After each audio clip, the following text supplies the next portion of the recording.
See the procession going at the front there. So this is quite, I think this is about the largest congregation of people we have seen thus far, you know, coming out at the Ikeja Underbridge, and they were followed by police. So I think the procession is still on in and around that area under Ikeja Underbridge, and the camera is trying to pan and recalibrate things around. Also, Oba, if you can hear us now, I think you've been able to recalibrate things. Oba, I know it's a very tedious one for you today, but if you're settled, take it away, my brother. Tell us what's going on. What are we seeing? Yes, we are in Ikeja right now. The protesters just left the popular Ikeja Underbridge, very close to the computer village, and it has been a marathon for us because we had to, you know, run to catch up with them at every point in time that we're trying to set up this live. Now we had to pick, you know, a tricycle to be ahead of them, to be where I am right now at the moment. So you can see them right behind me. They are trekking from here. Some say they are going to the Alausa Secretariat, that's the seat of government. Others say they are going from here to K2, but we are not sure what the route will look like until maybe we'll get to that junction there. But at the moment, they are singing all manners of protest songs, and you can see inscriptions on their placards. We need grants, not loans. That is one beside me here. I don't know if the camera can see it.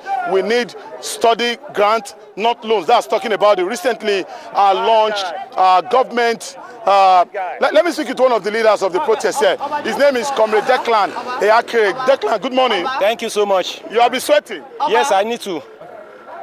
So tell me, what are your demands specifically? Our demands are very simple. Our demands are written in the faces of hungry Nigerians. Our demand is written on the faces of the streets of Nigeria. Now, what we have succeeded in doing this morning is to tell the government that you cannot hold the people back. In spite of all their court rulings, court judgment that they got, what we're saying is that they said they designated Ojota and K2, but before you move to K2 or Ojota, you must have a house. And an average Nigerian does not have a house. And so most of us slept under the bridge today, under the bridge of Ikeja, and that's our home. So we have just woken up from our house under the bridge, and we're moving to the place government has given us as our own flat. So we're moving to our own flat, to the accommodation given to us by the government. But what we're saying is very simple, that the message has been sent, that no intimidation can stop hungry and angry Nigeria. All right, Declan, I'll come back to you. I'm with you throughout the protest. So that's the situation right now in the city of Ikeja. That's the capital of Lagos, and you can hear him. They are moving from here to K2. That's about several kilometers away from here. It's going to be a very long day for the protesters. The security men are here providing security, safety for the protesters. We'll see how this goes. Some say it's Alausa, some say it's K2, but we'll see how it goes. We are still with them. Back to you in the studio, Rufai. Okay, thank you so much. We'll take it away. Abuja. Abuja, we have you. Olugbunga Ashiru. Talk to us. Abuja. Yeah, thank you, Rufai, Oseni, Ayo Marius, and Dr. Abati. Once again, Ashiru, talk to us. Abuja. Yeah, thank you, Rufai, Oseni, Ayo Marius, and Dr. Abati. Once again, the situation is really getting tense as there is a flare-up of emotion, strong, passionate emotions here, and all is in a bid to secure a better future for the country. But just of late, there is a bit of a misunderstanding between the protesters and the police based on the court judgment that gave a restrictive order for them to do it in a restricted area. So the commissioner of police is saying that the protesters should move into the stadium and not get across the streets to create an obstruction for the free flow of movements. So we have here the commissioner of police in Abuja, Mr. Ben Igwe. Thank you for joining us on Arise News. What's the situation? There seems to be a misunderstanding earlier on. There is no misunderstanding. We have a court judgment on court ruling, court order on substituted service, which the barrister Deji Adeyanju is leading them, is aware of. The substituted service said that the order is that they should protest inside the stadium. And we requested that each group that we protest has to come to the police and notify the police. No group has notified the police. We only came here to see some people here, and we said, for the fact you have not notified us and they want to protest, follow the court order, which Deji Adeyanju, the barrister, is aware. The order said, protest inside the stadium. We are not stopping anybody from protesting, but look at how they are blocking the express road. And I said no, because where their right stops is where another man's own stops. Because as they are infringing into the right of way of people, is not good. They are equally trampling on other people's rights on passage. And that's why I said no, they should enter the stadium where the court has given order that they should enter inside. They should carry out their 1,000 pressmen and enter the stadium and protest. They can transmit it to 2,000 word press. I don't care. So, have you spoken with Mr. Deji Adeyanju on this? I've spoken with him. He said I should give him 3 hours for him to organize them to enter into the stadium. I'm giving him 3 hours. Okay. So, what are your plans today? I'm here. I am here. Okay. So, Dr. Ruben, Ayo, and Rufai, that is the situation. But can you ask him a question? You have any questions? Yes. Can you ask him? Can you ask him that in the event that the protesters refuse to go inside, because it's possible they may also not listen to Deji Adeyanju. He as a law enforcement officer and who is responsible for security in Abuja, what options are available to him in the case of recalcitrance on the part of the protesters? Okay, the Commissioner, should the protesters refuse to go in because there is an obvious possibility of the protesters being recalcitrant, what are the options available for you? Then they are not law-abiding. It's not me that gave the ruling. It's court order. So what if they want to breach the court order, they are breaching the court order. It's not my order. It's not the order of the Inspector General of Police. It's not the order of anybody. So what will he it's do? the order of so what options are available? What will he do? The court.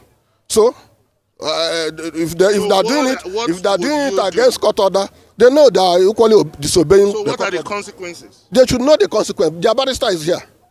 You don't know the consequences? The barrister is here. He knows the consequence of disobeying court order.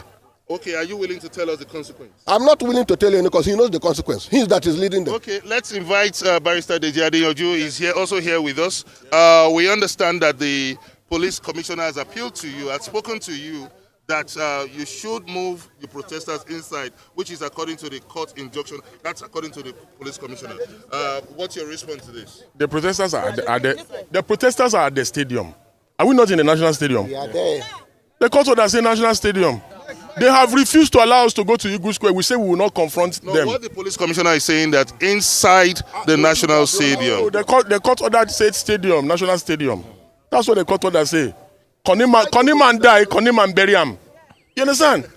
Koniman die, Koniman is a Koniman. I'm also a Koniman. So he has spoken to you now as the commissioner of police in Abuja. Are you willing to? Are we not complying? Are we not at the stadium? Are we at Eagle Square? Okay, but if he this is my big brother. If he insists that you should move into the national stadium, then they have to carry us in.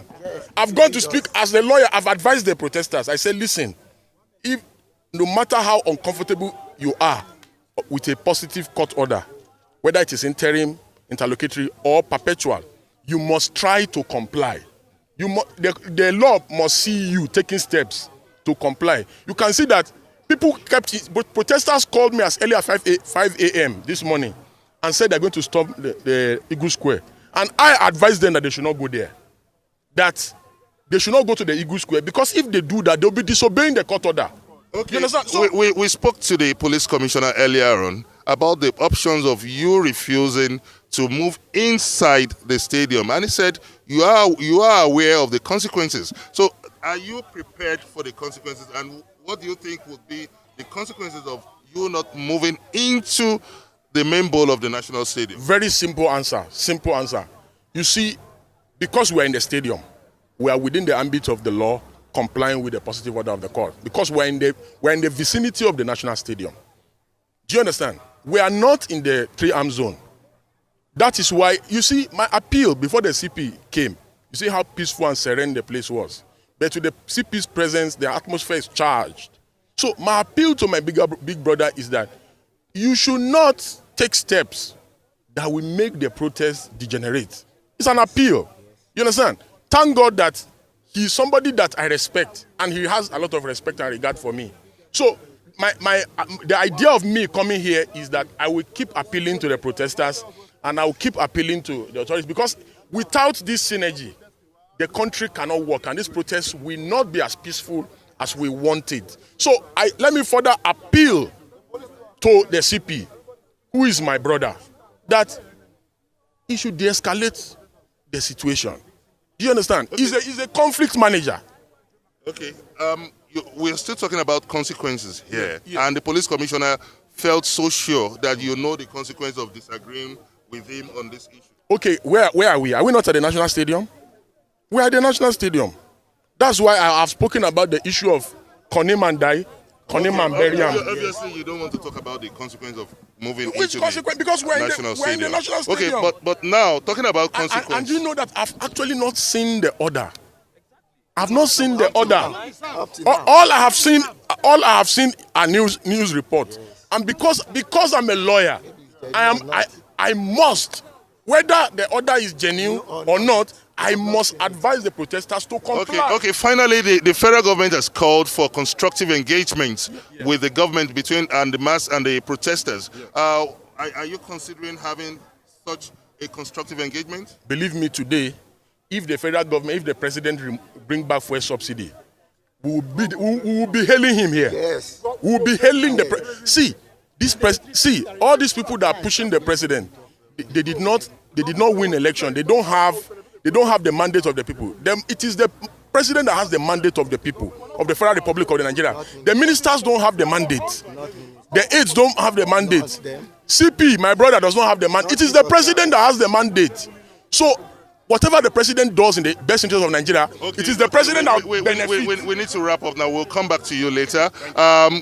Talking about the mandate, is a lawyer and also the lead convener of this protest. And you have seen that there are clear demands which involves reversal of the fuel subsidy issue, the fuel subsidy situation, and also the need to end bad governance and also to end hunger in the land. So that's the situation right here from the MKO Abiola Stadium. Thank you very much, Dr. Reuben Abati, Rufai Hosseini, and Ayo Mares. Thank you very much indeed. Thank you so much, Gbenga. Thank you so much for also doing a quick mediation job. We go back to the Niger Delta. Theophilus Agidi joins us now from Bayelsa State.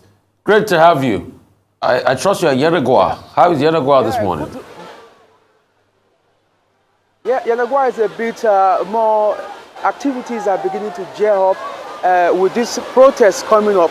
We had some of the protesters coming around here, converging at the Tombia roundabout. This is one of the busiest locations in Bayelsa State. This is because of the fact that this place connects local governments, some local government areas to Bayelsa State. We have seen quite an assemblage of protesters who are youths, and as you can see, they are moving around.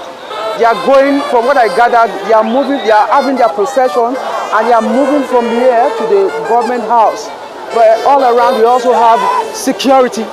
We also have security men who have been stationed around this whole environment. So it's quite busy. It's quite busy around this place right now as we speak. All right, Theophilus, it would be really good if you could speak to one of them, because I see the placards being carried by the protesters. One says cut spending in governance. Another says increase police salary. That is, they're asking for more money for policemen, and they're also asking that they cut cost of governance. Can you speak to anyone there at least to get what is it that the youths in Bayelsa are asking for? I didn't get you, Ayo. Okay, I was asking if you could speak to someone, because we see what's written on the placards. What are the youths in Bayelsa asking for? Can you speak to any of the protesters? The demands of the protesters, they are asking for improved quality of governance. They are asking for the reversal of the removal of fuel subsidy. They are asking for a unicameral legislation, and they are also asking for improvement in the welfare of Nigerians. Basically, they are asking for welfare, and they are asking for the government to restructure the country in such a way so that the people in this part of the country can breathe, to quote our president, Bola Ahmed Tinubu. Theophilus, the governor had intervened to say there is no public holiday and that people should go about their normal businesses. Are people out in government offices, in the markets, or they are staying at home? And then secondly, where is Asari Dokubo, who had said that nobody should come to the Niger Delta, otherwise they will collect wutu-wutu? Have you heard anything in that regard? Is there a group that is on the street saying, don't protest? Well, the Bayelsa state government has directed civil servants to be at their duty posts, and he has also told people to go about their lawful businesses, and this has happened. Even as the strike is going on, you can see people going about their businesses. You can see people moving around, traders, and all that. And at the secretariat, I was at the secretariat this morning before now, and there were people going into the secretariat, civil servants. So while this is going on, every other thing is happening around, and people are going about. It's like there's some level of how do I put it? Some level, people are not really connecting to the strike. I don't know whether this is as a result of the engagement that the governor has done with stakeholders. Like yesterday, the members of the youth community, members of the student community, I'm talking about the NANS, the National Union of Bayelsa Students, and the Niger Delta University. They came out to say that they will not be part of this protest. And also, well, Theophilus, we need to rush very quickly back to Lagos here, where we'll cross over to Obadeoye, a rice correspondent at the K2 area of Lagos State. Obadeoye. Wow.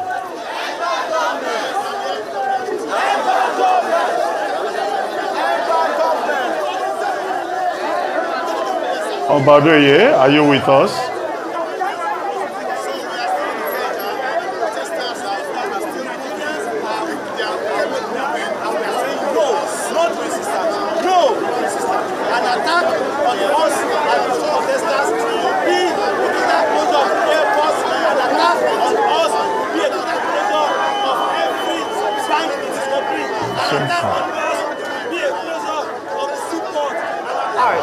I believe we'll come back to Obadeoye. Would really love to hear his perspective. There's so many things to talk about whilst we get his sound back on air. But we saw the young man just doing his own private thing and just talking about the fact that the passion for which people have come out to end bad governance. In fact, his placard reads that after a while, people get so hungry, they'll begin to eat the rich and the elite. And this is pervasive around all the areas we've covered this morning. Hunger in the land, people are hungry, the government needs to listen and cut the cost of government. But this is the same crowd around the Ikeja area, on that bridge.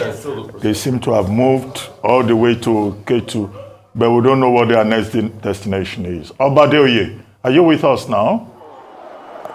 Obadeoye. Yes, I'm with you. Okay.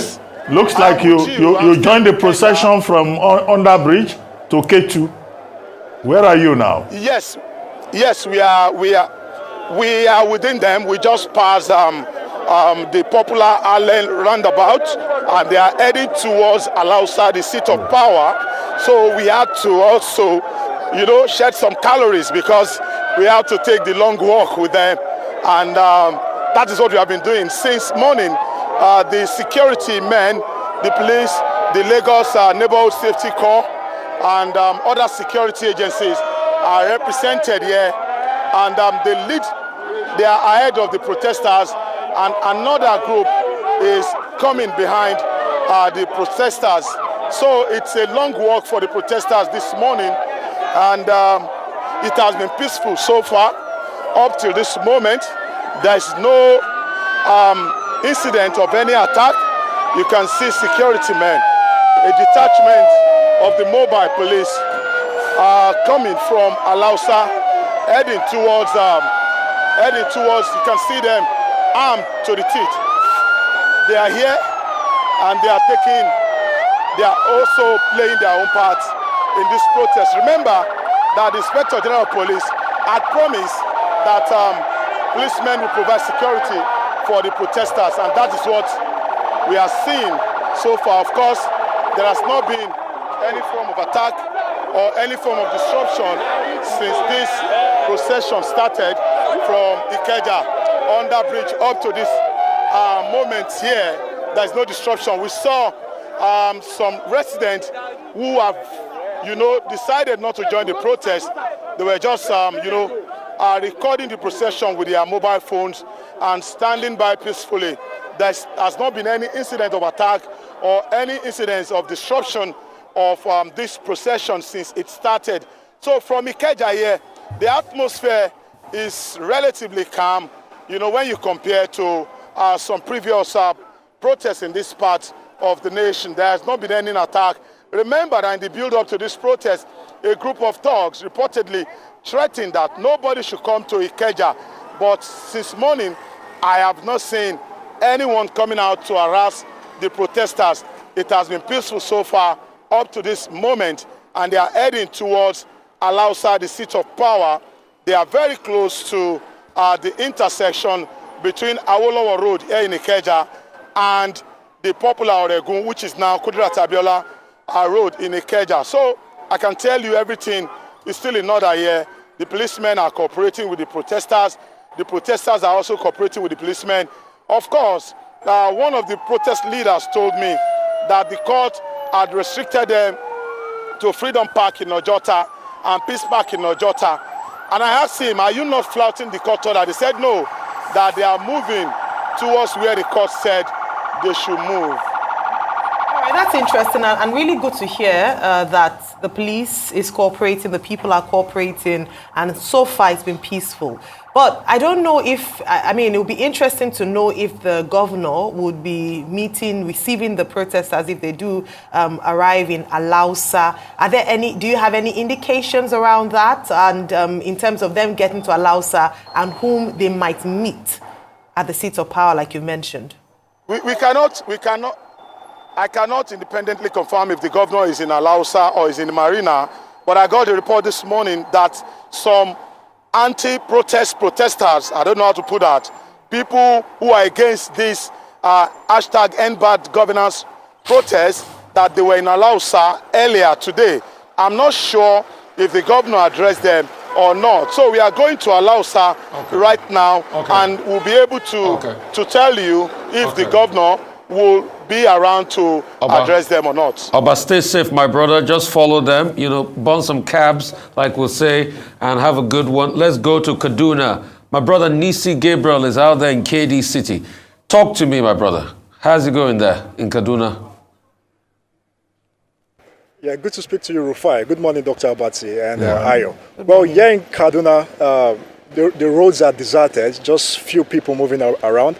But it's good to note that police operatives, security operatives are stationed at strategic location. Just right behind me, you can see police operatives are stationed at the popular NEPA roundabout here in Kaduna State. You have motorcyclists moving around, but few people, most people here in Kaduna State are indoors. Just few people outside. Some filling stations are opened, some businesses, you have some Meshai people opened, and relative peace here in Kaduna State. But we do understand that in some places like Zaria, some persons are trying to gather to see if they can come out to protest, but we are still getting feelers from there to see if it's going to happen, and if it's happening, we'll move down there. From here to Zaria is about 45 minutes, so we'll move down there to see what we can get. But here in the metropolis, here in Kaduna State, no signs of individuals gathering to protest, because as of yesterday I projected this, because Kaduna has been relatively calm, peaceful, and we have security operatives scattered around the state.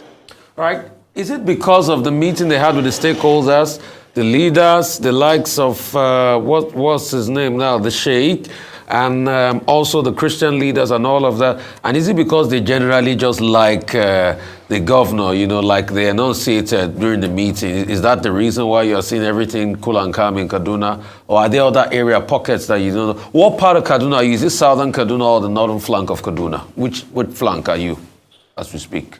I'm at Kaduna Central right now, the metropolis. This is the popular, Nepal roundabout. I left Kaduna South, the popular Yakowa Expressway, earlier this morning. And we have, in fact, down the south, we have beehives of activity, more than you have here in the Kaduna Central. And down to your question, throughout the week, the governor has been engaging stakeholders, a lot of stakeholders meeting, a lot of dialogue, appealing to the conscience of these key stakeholders that they should jettison the planned nationwide protest. And it seems it's yielding results. And like you pointed out, in that meeting, we had the likes of the Christian, the CAN, the Christian Association of Nigeria, the Jamaatul Nasir Islam, the GNI, Student Union Body. We had key stakeholders from the southern part of Kaduna, and they all unanimously agreed not to take part in this protest. Organized labor too. So to a large extent, the governor has been reaching out to key stakeholders, people he knows have the capacity to galvanize people to storm the street to protest. And in his appeal, he cited the bloody protest history Kaduna has experienced in time past. We have the Zango Qatar crisis, the 2000 political crisis that erupted here in Kaduna, and several other crises that erupted here in Kaduna and started as a result of peaceful protests like this one. So Kaduna is a very unique state, I will put it that way, because it's a very sensitive state. Due to the sensitive nature of this state, no residents in this state will want to see this state engulfed in some sort of crisis as a result of protests, because now the residents are enjoying the relative peace they are witnessing now in the state, and they will not want that to be hijacked by individuals who intend to cause mayhem in the state. That's what I've seen so far, and that's what the people are saying. Down to southern Kaduna, during the week too, you had the southern Kaduna Christian leaders led by Apostle Kure, and he said for them their situation is unique because he described, according to him, he said you can't send an injured soldier to war, and for them they are just coming out from, they're in the healing stage, and their situation is quite unique in the state because he said in time past they have been neglected by past administration. So for them, they can't join the protest. They just have, and he urged the people of southern Kaduna to remain calm. Of course, that's not to say that's not to say there's no economic hardship, there's no hunger, or there's no insecurity. That is like a constant K. But however, he says there are ways to dialogue with the government, and he feels dialogue is the best approach to this issue. So generally, here in Kaduna, so far so good. Gabriel. Well, it might be too early to say, but so far so good. Gabriel Nisi. Kaduna is a bit calm. Gabriel Nisi, you know, in Kaduna alone, we understand that there's been a deployment of 25,000 security men, military, vigilante service, security. Do you think it's because of that confidence building show of force, as they titled it, that the people have just responded to the fair tactics of the security agencies to come and confront 25,000 security men will be quite a foolhardy thing to do? Do you think that's why people are calm? Well, Dr. Abati, I'm happy you brought this up. Well, just early this morning, the PRO of the Kaduna State Police Command reached out, and the force headquarters here in Kaduna issued a rejoinder stating that the earlier statement they issued saying that 25,000 security personnel have been deployed across the state was in error. So he issued a rejoinder saying that adequate number of personnel have been deployed around the state, and they intended to say 2,500, not 25,000 security personnel. A rejoinder has been issued to that effect by the Kaduna State Police Command. Okay, Nisi, thank you so much. Let's pop quickly to Abuja, the country's capital. My brother Bengashir, we hear that there are some more protesters in Abuja. I think these are protesters against the protesters that are there. Can you tell us the situation of what's happening there? Over to you. Thank you very much, Rufai Oseni. You know, ahead of this protest, there were gloomy predictions that there is something looming that this protest might likely be hijacked by counter-protesters. And what we've seen now is, if you look at my farther down there, you will see about 4 coastal buses. And there are fears that these buses are the contingent of the counter-protesters. They are locking there, and there is so much apprehension in the air. In fact, when they arrived, the protesters told everyone to go live so that we could capture the proceedings. So far, they have still been there at a standstill. They are yet to move towards the ambience of the so these are the mobilized protesters.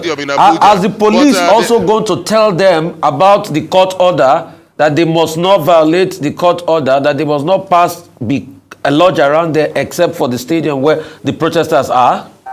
Has the police engaged them as regards the court order? For now,